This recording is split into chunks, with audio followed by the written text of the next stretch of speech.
మందార చెట్టు లేని ఇల్లు అంటే నాకు తెలిసి పల్లెటూళ్ళలో ఉండదని చెప్పచ్చు.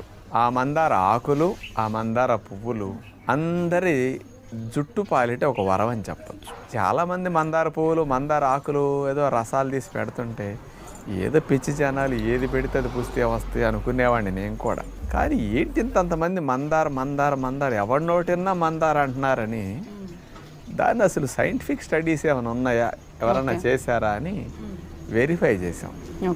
40 పరిశోధన పత్రాల యొక్క సారాంశాన్ని అమెరికా దేశం వారు 2015 సంవత్సరంలో రట్గర్స్ యూనివర్సిటీ USA వారు వాళ్ళు ఇచ్చినవి.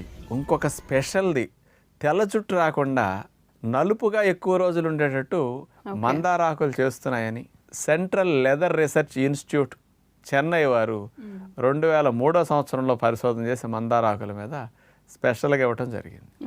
మరి